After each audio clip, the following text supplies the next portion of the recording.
Hello, it is the weekly wrap-up here at the Wildcat Sanctuary, and I feel like it's a little bit of a broken record because last week I said, forgive me, I am so tired of all the losses, and now I have to say again, forgive me, I am so tired because we had severe weather go through Minnesota last night, and we, including myself, were on call and on site and following our winter weather protocol. Luckily, everything is fine, but it is really important sorry, I have some new surprises to share with you, kind of tipping up my leg here too, but a lot of people ask, what is our winter weather protocol? Well, in Minnesota, we get straight line winds, we can get tornadoes, things like that. So what we do is when we know there's pending weather, we try and feed the cats late, because many of them are used to going into their indoor bedrooms when they get fed. So that's our first protocol. There's some cats that are high stressed if they're locked into their concrete buildings. So those are cats that we have give their little room access, but they also then have access to their holding yard. And then we know that there's no trees or anything around there. And so we were checking all the time. Everybody was getting locked in. Even the office cats got crated and put into the interior bathrooms. And then of course we have to make sure our interns and AmeriCorps and everybody is safe. So we send out kind of an email, a text alert, make sure that they know that if there is a tornado warning or anything like that, that they're going to the storm shelters. There was 3 of us on site and then quite a few on call, checking once the cats were locked in, using the weather radios to monitor the weather. And then our protocol when a storm has passed is to do full rounds, but in a covered vehicle in case a tree was down or anything like that. And so everything went well. And, you know, we were just very thankful. We had tornadoes about 45 minutes west of us, but nothing here, just some hail and some rain. But we're definitely prepared, and it's something we really take seriously here at the Wildcat Sanctuary. And so let's get into it.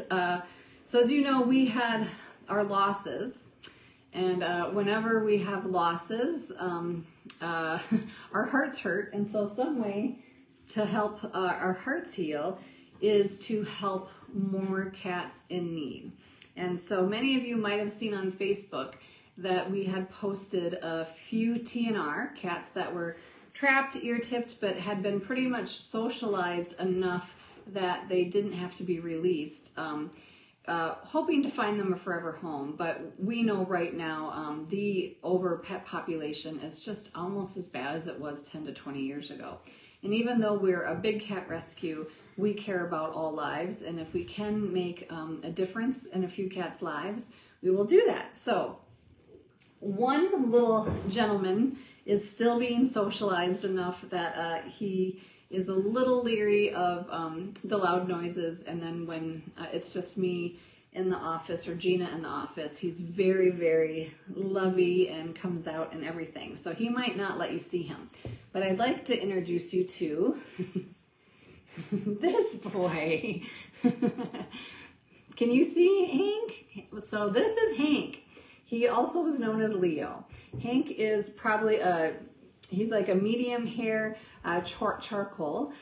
He had been TNR trapped, and released once or twice, but he was not getting the support he needed from what we were told. He has old ulcers in his eye, some of them so cloudy that you can see the scarring, but he is actually doing extremely well, and the foster was looking for a place for both of them. He's such an easygoing guy that the other boy, Jameson, who's kind of a medium hair, tabby, white, who's down on the ground, I don't know if he'll let me lift him up yet, we're just working on that, he's just perfect for him because Jameson really is a cat. He needs to lead another cat. He doesn't really make decisions on his own, and Hank here allows that to happen.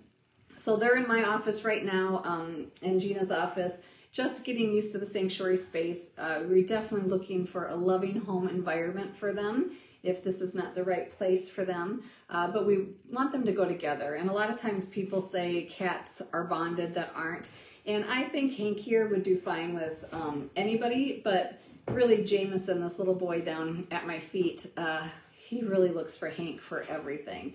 For love, for direction, for affection, for confidence. And so they will get to stay here at TWS as long as they're comfortable here. But, you know, and, you know, sometimes they stay here forever, and sometimes they find that perfect home through a staff member or volunteer, and we're open to either. It's really about what's important to the cats.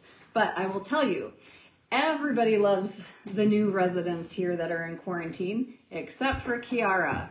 Kiara the puppy, our dog, is very upset that there is somebody else in her office, and she has been just barking like crazy and alert barking to everybody walking in the office, and it's just not like her.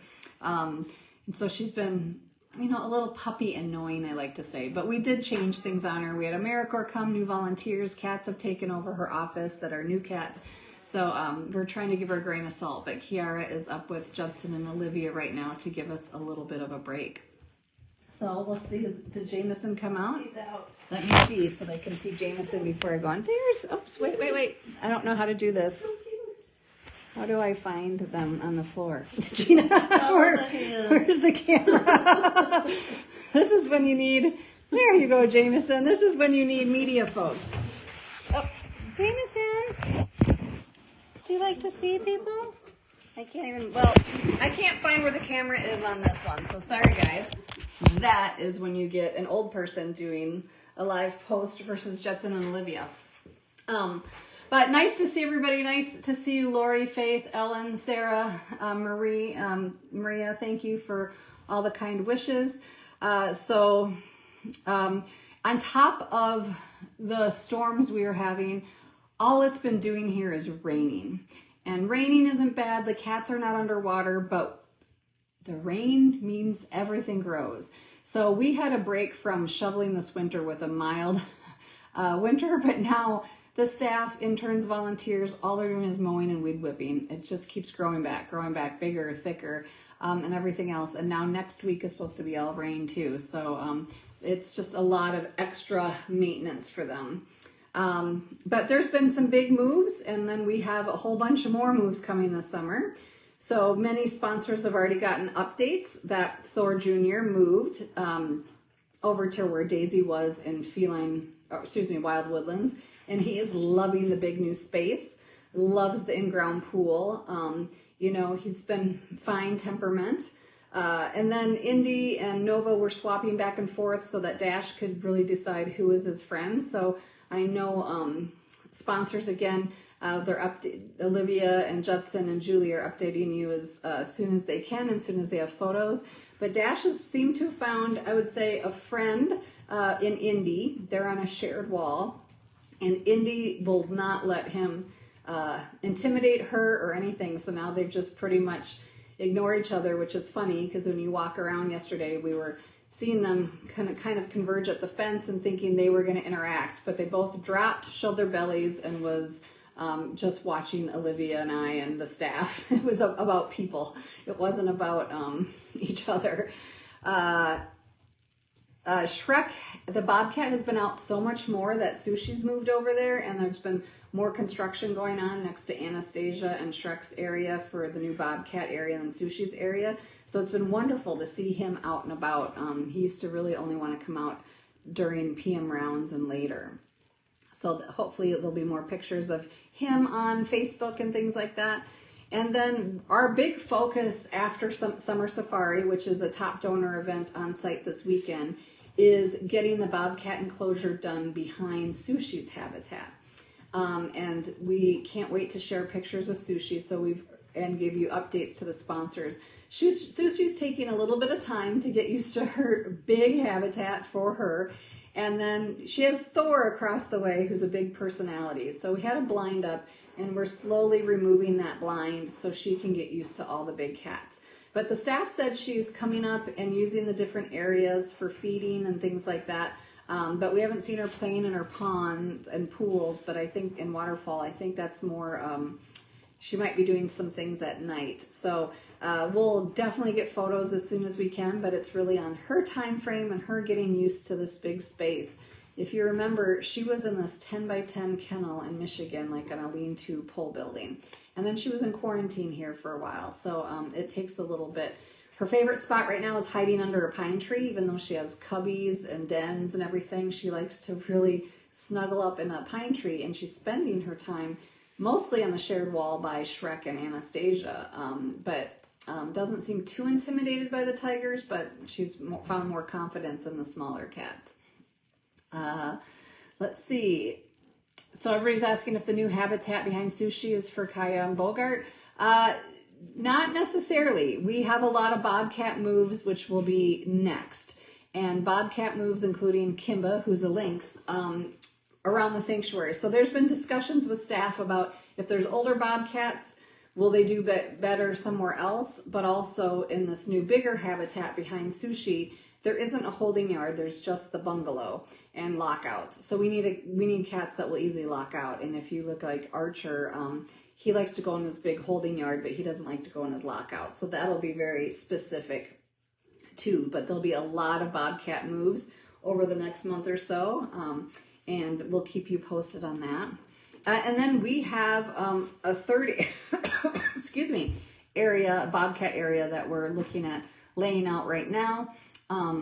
Up more in Wildcat Pines area, but stay tuned to some new news because as we keep adding individual enclosures to areas, we're going to need a new area of the sanctuary to accommodate everything that's going on here. And then let's see, Tigger. So Tigger is one of our Bengals. He was a little off one day, little wobbly, looked a little dehydrated, but nothing major. It just looked like he wasn't drinking enough. So he got some sub-Q fluids. He's back to his normal self. Benny, you know, our office cat, he's slowing down. Definitely we're noticing between Max, Tiger, and Benny, waking them up is a process all their own. They take a little while to get up out of bed at their age and move. But they're doing well. Right now, everybody's doing great. Oh, he just jumped up on the counter, but then he saw the camera and he must have not known who I was on the camera. Oh, it's okay. Come on, Jameson. I love these little improvements they make forward. It's just awesome. And so there is AmeriCorps still here. They've done a ton of purchase. They're doing skywalks, so things for the new bobcat areas that aren't even built yet, that we will have a nice inventory of items. That's wonderful. We had one of our specialty volunteers here adding railings to the bridges that go over to the Ukraine Pride and the Pride Prairie area, just because there wasn't railings on there for safety. And then we have all the new bungalows. They're going to be being insulated as well, and so then the electrician can come and run electric heat. We had some temporary power ran so that we can get all of our security cams working that were tied into the Catio Town area that was removed. So it's been busy, but I would say, like, every time I look outside, it's a million mowers and a million weed whips going on. And so I hope everybody stays safe with the storms. I was watching other animal facilities in Minnesota. So if anybody ever needs our assistant, reach out. And, you know, thank you guys for donating to Catio Town. We are in the home stretch. So that matching for Catio Town goes through June 30th. And we've had some wonderful people come in and give gifts to help us reach to that final goal. And then there's still items on the wish list, like the caretaker benches, so that there's seating areas. And as well as there's still some, think litter boxes, some fans, things like that needing for Catio Town. I've been working with the architects, not only the building architect, but the really fun architect that designs cat furniture and things like that. And they're coming up with some really, really fun ideas for the jungle room, the Purby room, even the snow globe room. So I can't wait to see what they come up with. I see somebody's asking how many acres do we have? well, we have a total of 85 acres, but right now we have 40 to 45 acres really built out for habitats and things like that. Edgar and Josie, no interaction with the new kitties. They're down in my office, and the new kitties are still strict quarantine because they had been vetted for TNR. They just have the rabies vaccine and were neutered, so they'll be getting their full vaccines and intake exam on Tuesday here, but they are doing extremely well. Let me see if I can try this again. Where are you boys? There he is. There's Jameson and Hank. So it is follow the leader here. But we're really thankful for the rescue groups and fosters that took them in and have done so much work with them already. And so they're coming around. The sanctuary is a fun place, but for a cat like Jameson, there's a lot of commotion, and I'm just really proud at how quickly he's been coming around. Anything else? Gina's here with me. Gina's prepping for summer safari. And we, anything else going on in your neck of the woods? We're putting up tents, we're putting up tables, we're getting the coolers out. Temo's sweeping the catios and making everything look real nice. So it's a lot of prep work here today, but the storms have moved out and we have clear skies for the next 2 days, and maybe hopefully on Saturday too. Yeah. So if everybody could cross their fingers for us that Saturday is a nice dry, cool, dry day. I'll take clouds, I just don't want rain. Yeah. And then Gina was asking for more podcastings, and so when we get rain and mud, what is awesome is that we can get these podcastings done of this is the lion cubs, the Ukraine cubs, from their ground. We do reverse molds, and then our volunteers come in and make molds for obviously selling at auction. And this is a serval one. I laugh because I don't know if you can see this, but cats, besides the cheetahs, have retractable claws, but they got a paw print that actually had him walking where he must have had his claws out. So pretty cool there. Whose is this? This is from Leo and Monsa's yard, lions. So, who's this one's got like fur all over it. Oh, that's Jeremy and Simon. That's a good one. Oh wow, this is Tyler found that one. That's Jeremy and Simon, and I mean, I don't know if it's covered in cat fur from here or if it's tiger fur that's on it. That one's just massive, and if Gina will kill me if I break it. So, but thank you again for everything you guys do. Catio Town, we're still waiting on, it's the hurry up and wait game, but we will make sure that you get to see videos when the contractors are on site again. And I'm going to sign off and hopefully get some sleep, since I stayed here on site at the sanctuary last night and get some things done before our big event this weekend. So I really look forward to seeing many of our top donors, including some of you out there that will be here in town, and hopefully you guys will really get to enjoy seeing the cats that you help support. So we will continue to give you updates over the next couple weeks. Thanks everyone.